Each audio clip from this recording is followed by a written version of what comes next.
Let me now give you the latest of this very crucial meeting that possibly is going to decide the future of the Congress party and, of course, how the elections in Punjab are going to fare. This meeting which is going on in the national capital. Sonia Gandhi's meeting with Captain Amarinder Singh has been going on for over 30 minutes now. Latest coming in, Congress MP Mallikarjun Kharge has also joined the crucial meeting. He was, remember, the member of the three-team panel which was earlier constituted by the Congress party to speak to Captain Amarinder Singh and sort out the differences with Navjot Singh Sidhu. The meeting with Amarinder Singh is being held before the Congress party makes any kind of official announcement on the new role for Navjot Singh Sidhu. Going across to my colleague Anand Patel, who is joining me at this moment from outside Sonia Gandhi's residence. Anand, it's been more than 30 minutes. Rahul Gandhi is there. Priyanka Gandhi also went and spoke to Sonia Gandhi. Captain Amarinder Singh already inside. Mallikarjun Kharge has been called in. What is going on? What are the sources telling us about the possible formula which is going to broker the peace between Captain Amarinder Singh and Navjot Singh Sidhu?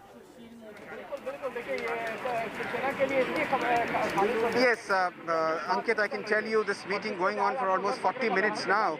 And Captain Amarinder Singh, after missing out on last two occasions when he was in Delhi, has finally managed an audience with the Congress President Sonia Gandhi. And both of them are inside at 10 Janpat. And this crucial meeting will be, you can say that the game clincher as far as the Punjab politics for Congress party is concerned. Because Captain Amarinder Singh, in the twilight of his career, barely 6 months left in his tenure, is facing a lot of resentment from inside the Congress party himself and led by Navjot Singh Sidhu. Remember, Navjot Singh Sidhu last week had come to Delhi and met Rahul Gandhi and Priyanka Gandhi, and he had a long list of what all was promised by Captain Amarinder Singh in the run-up to the assembly polls in 2017 and what all he's not delivered. So on counting on that, Navjot Singh Sidhu has been making a number of allegations against Captain Amarinder Singh. That's right. That is the reason why the Congress party had set this consultation process for a month. Now today, all these leaders are locked inside in discussion, consultation to prepare the roadmap ahead of how this dissension can be quelled, okay. how Navjot Singh Sidhu Anand, can be may I request you to stay on with me? And we'll, in fact, talk more about this information that you are bringing to us. I just want to, ladies and gentlemen, at this moment, put out what are the likely truths, points where there is huge disagreement between whatever the formula that the Congress party possibly is going to disclose. Now, what is it that Navjot Singh Sidhu wants and what is Captain's stand on that? Let me just put that out for you. Just take a look. In fact, Navjot Singh Sidhu wants to be the Deputy Chief Minister and, more importantly, the PCC Chief. Now, being PCC Chief, it gives Navjot Singh Sidhu much more say as far as the ticket selection is concerned in the election. He would, whether he is able to give ticket to his people, as people those are close to Navjot Singh Sidhu, more or less he will have sway and he can disrupt the equations for Captain Amarinder Singh. Now, this is something that Captain Amarinder Singh disagrees with, for Sidhu to be made both the PCC Chief and the Deputy Chief Minister. What is Captain's leeway? What does Captain want? He's still okay to give possible Deputy Chief Minister to Navjot Singh Sidhu and Campaign Committee Chief tag to Navjot Singh Sidhu. That is something that Captain is all right with. This is all source-based information, but Navjot Singh Sidhu disagrees on that. So it's for the Gandhis, the task is cut out. They have to come up with something between both what Captain and Sidhu wants and try and balance this entire ego ambition battle which is going on as far as the two top faces of the Congress is concerned in the state of Punjab. Let's very quickly, ladies and gentlemen, also bring you some reactions, political reactions, because whatever happens, whatever the formula is, whatever they agree with, whatever the future Navjot Singh Sidhu decides, it's going to have repercussions not only on the Congress party, but will also have larger implications in Punjab, the state, which is going to the polls in just about 8 months. Listen in.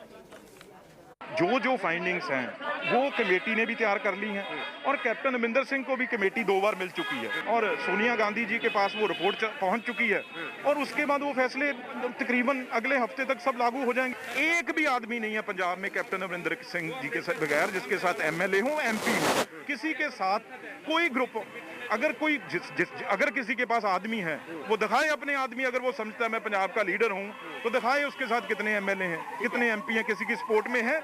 ये party high command के सारी बात उनके संज्ञान में है, उस पर ये आते एक हफ्ते में वो कोई ना कोई फैसला बड़ा लेंगे और मुझे ये नज़र आता है कि फैसले के बाद सारा काम जो है पार्टी का आगे से ठीक ठाक हो। सब लोग मिलके एक साथ काम करेंगे और मैंने आपको कहा है कि जहां जहां जिसको काम देना है वो काम दे दिया जाएगा और ऐसी किसी तरह की कोई परेशानी नहीं होगी। विरोधी जो हैं वो खाली ग्राउंड देकर भाग रहे हैं कि शायद ग्राउंड खाली है। मैंने आपको एक बात कह दूं, कल के बाद आप देखेंगे कि कांग्रेस पार्टी अपनी प्राप्तियों को लेकर, अपने कामों को लेकर आगे बढ़ेगी। आप देखिए, जो समय पंजाब की कांग्रेस सरकार का, पंजाब की कैप्टन सरकार का लोगों को अपना रिपोर्ट कार्ड दिखाने का था, कोविड के समय में काम करने का था, वो सारा समय इन्होंने आपसी कलेश जो अभी तक सुलझा नहीं है उसमें लगा दिया है। तो ये एक सिलसिला है जो कई महीनों से चल रहा है। सरकार के जब 4.5 साल 5 साल हो जाते हैं तो सरकार की ड्यूटी बनती है, उस पॉलिटिकल पार्टी की ड्यूटी बनती है कि अपना रिपोर्ट कार्ड लेके लोगों के बीच में जाए। इस सब की बजाय दिल्ली में अपनी कुर्सी बचाने के लिए लगे रहना अपने आप में बहुत दुखदायक है, शर्मनाक है इनके लिए।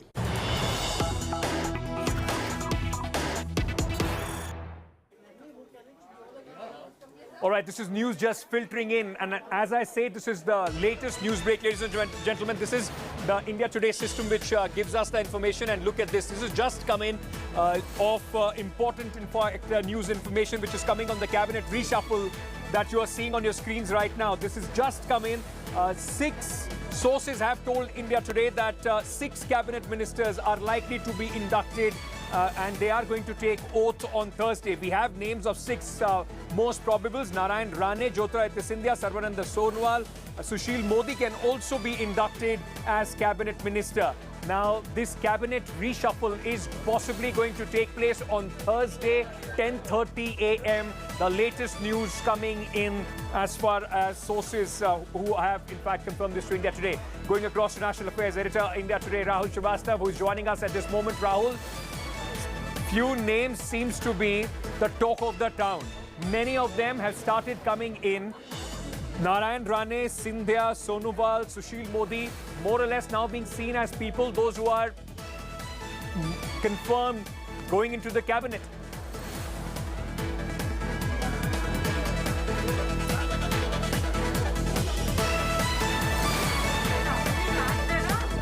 Rahul, if you can hear me, this latest news break confirming few names which have been doing the rounds, and most of them are already in the national capital.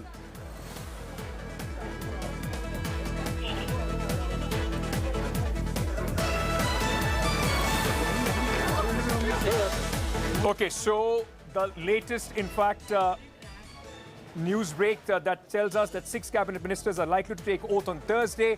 Narendra Rane, Jyotiraditya Scindia, Sarvananda Sonowal are already in Delhi. You just saw, in fact, a short while back, Scindia, in fact, coming in at the airport. What we'll try and do, we'll play out that reaction when Scindia, Jyotiraditya Scindia had arrived at the in the national capital at the airport, what he told the media. Let's listen in to what Scindia told the media.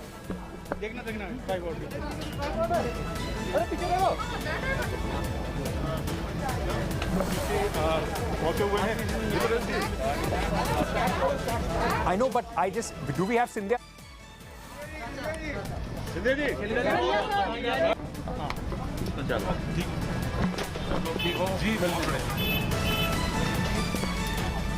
Continues on the cabinet rejig of Prime Minister Narendra Modi. Now, India Today has learned that mega Modi cabinet rejig is likely to take place on Thursday. Several leaders have been summoned to the national capital. They are going to meet JP Nadda, who will reportedly be meeting the hopefuls and also the ones who are likely to be dropped from the cabinet. Approximately 20 new faces will be inducted into the new cabinet. Several sitting ministers may also be dropped. Bengal, Maharashtra, Uttar Pradesh will be given priority, along with ally in Uttar Pradesh, Apna Dal and Nishad Party. From Bihar, JDU LJP's Paras faction will get representation.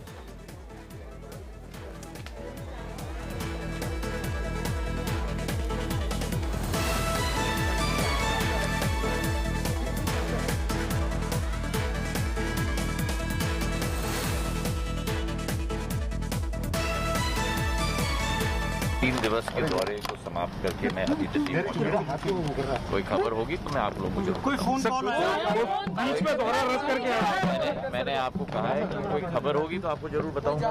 अभी दौरा समाप्त करके मैं आया हूं। मैं श्रद्धांजलि देने के लिए और सांत्वना देने के लिए मालवा के 6 जिलों का दौरा समाप्त किया है। मैंने समाप्त करके मैं दिल्ली वापस आया। कोई खबर होगी तो 3 दिवस के दौरे को समाप्त करके मैं अभी दिल्ली पहुंचा। कोई खबर होगी तो मैं आप लोगों को जरूर बीच में दौरा रद्द करके आया। मैंने आपको कहा है कि कोई खबर होगी तो आपको जरूर बताऊंगा। अभी दौरा समाप्त करके मैं आया हूं। मैं श्रद्धांजलि देने के लिए और सांत्वना देने के लिए मालवा के 6 जिलों का दौरा समाप्त किया है। मैंने समाप्त करके मैं दिल्ली वापस आया। कोई खबर होगी मैं एमपी हूँ तो दिल्ली आना ही पड़ता है। अभी सेशन के पहले हम लोग आ जाते हैं इधर। सर 15 दिन पहले। आज कोई विशेष कारण आने का? आज कोई विशेष से कम मिल रहा है। देखिए एक बात देखो, विशेष कुछ होगा तो जरूर बताएंगे। आपको कोई छुपा सकते हैं क्या? Rahul Srivastava, National Affairs Editor, India Today, now with us on this big news which is coming in as far as the cabinet reshuffle is concerned.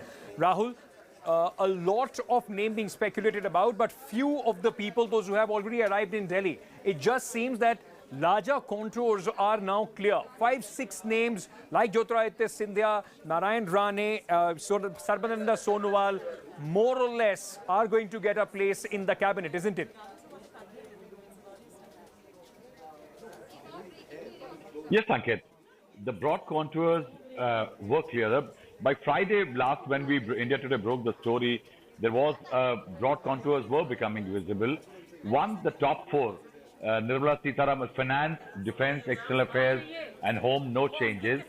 Then another clarity came in when somebody like Mr. Thawarchand Gehlot was sent to Karnataka as governor. What does it mean? It's not just one vacancy in the Council of Ministers, but also the fact that he was the leader of the House in the Rajya Sabha. Now, there was speculation that the exercise may happen after the Parliament session, but without a leader of the House, it has to be before the Parliament session. The exercise has to be carried out. Sarbananda Sonowal, these are the usual guys whose name were doing the rounds. But also, Ankit, the politics with which this exercise is being driven. Say, Karnataka, there is trouble for Yadurappa. The BJP wants Lingayat leaders to be given prominence. In Maharashtra, it's becoming increasingly clear that it could well be 3 versus 1 for the BJP in Maharashtra. So Narayan Rane is a strong Maharashtra leader. Also remember that Mr. Rane was part of Prithviraj Chavan government and he had drafted the report on Maratha reservation. So he knows a bit about what's happening vis-a-vis Maratha reservation politics. In UP, the elections are going to be there. It's a state which will decide the fate of the party in 2024. So the BJP will be focusing on UP. Also, not just regional representation, caste representation, but also alliances. Ankit, very important point here is that after losing Shiv Sena, Akali Dal and TDP, the BJP displayed that it is open to giving ground, ceding ground to the allies. In Bihar, it let Nitish Kumar become chief minister despite having more numbers. And that's why this exercise will have LJP, JDU, Apna Dal, Nishad Party and others being shown certain degree of respectable space as far as governance and power is concerned. Stay on with me. We are getting more, in fact, inside details being scooped here on India Today. Latest information coming in on the cabinet reshuffle. There is going to be special focus as far as introducing young blood is concerned and also try to balance the state which are going to polls as well. India Today's news director Rahul Kamal at this moment joining us for more on this. Rahul, this cabinet reshuffle is also going to be a larger message, not only on the governance but also on the poll-bound states. What are the details that you're picking up right now? There was a high-level government briefing off record, off camera, which laid out the broad philosophical framework which will play itself out when the Modi government reshuffle is announced. And we just want to take our viewers through the information we've now gleaned from very highly placed sources in this government about what is actually happening. And I'll refrain from speculating on in specific names, but rather focusing on the message the Prime Minister is trying to send. So point number one, an effort being made to draw in fresh talent by bringing in technocrats, by bringing in people with very high academic qualifications. Some of the faces that we'll see are MBAs, PhD holders, postgraduates. The Prime Minister making a special effort to ensure that the acumen, the administrative acumen of his government goes up. Apart from this, the central message which the government is trying to convey is that this is a government of the poor, the dispossessed, the Dalits, the tribals and the OBCs. Many faces being brought in from these communities. At the end of the reshuffle, there will be 25 OBC faces in the Modi cabinet. Look out for this number later, 25 OBC faces in the Union cabinet after this reshuffle. Another key aspect on which a lot of effort is being made is to bring in administrative talent from the state. So we know that former chief ministers are being brought in, the name of Sarbanda Sonowal most prominent amongst them, and also those who've had long experience handling key ministries in state governments. For example, the likes of Sushil Modi, who was state finance minister in Bihar for several years. The likes of these people with solid acumen running states and key ministries will feature high. We're being told that there are some younger faces being brought in, as a result of which the average age of the government will come down. A lot of emphasis is being laid on Uttar Pradesh, where elections are held early next year. Efforts are made to ensure that every community, every key community and every key region is represented in this cabinet reshuffle ahead of the big election in Uttar Pradesh. Some of the points which have also been mentioned is that an effort is being made to ensure that the number of women goes up. Not very much, but some women being brought in as part of the current reshuffle. But the key thrust to suggest that this is an exercise that's being carried out after looking very carefully at the performance of the current set of ministers, identifying the gaps that the Prime Minister believed existed. This is being seen as, in some ways, as a mid-course correction of sorts, an effort being made to infuse fresh energy with an eye on the next 2.5 years. Thank you so much, Rahul Kamal, for joining us with all those details. So Rahul Kamal just giving us a broad idea and the central message as far as this cabinet reshuffle is concerned, and something that has been in the news wheel, in the news cycle for the last week or so. Now we are seeing some sort of finalities, a larger shape and picture of how the new cabinet, union cabinet under Prime Minister Modi is going to look like. I want to shift focus from the story from the cabinet expansion to take you to another big political story in Maharashtra, where BJP MLAs, ladies and gentlemen, have been staging protest outside the assembly after the suspension of 12 party legislators. Yesterday, the MLAs held a shadow assembly in protest against alleged muzzling of their voices by the Aghadi government. The security personnel seized microphones and loudspeakers used by the BJP MLAs to lodge protest. Monsoon session of the Maharashtra Assembly has been a fiery one. Chaos started yesterday on the very first day as the acting speaker suspended a dozen of BJP MPs. While those suspended were accused of abusing and manhandling the chair, the MLAs denied the allegations. The incident took place after uproar over OBC quota, and the BJP MLAs accused acting chair of not giving them opportunity to speak. Former Chief Minister and Leader of Opposition Devendra Fadnavis said fake allegations were used to suspend BJP MLAs for a year. The ruckus took place as Maharashtra government passed a resolution seeking empirical data on OBC from the central government. सरकार के खिलाफ जब बोलते हैं तो सरकार जवाब नहीं दे सकती, इसलिए हमारे 12 विधायकों को कल सस्पेंड किया और बिल्कुल झूठे आरोप लगाकर, सिरे से झूठे आरोप लगाकर उनको सस्पेंड किया। और आज जब हम शांति के साथ हमारी प्रति विधानसभा चला रहे थे तो वहां पर मार्शलों को भेजकर मीडिया के साथ दुर्व्यवहार किया गया। हम अब मीडिया रूम में यहां आकर हमारा ये जो प्रति विधानसभा ये चलाएंगे और इस सरकार का नकाब फाड़ेंगे, इनके भ्रष्टाचार के प्रकरणों को यहां बाहर निकालेंगे। Mr. Fadnavis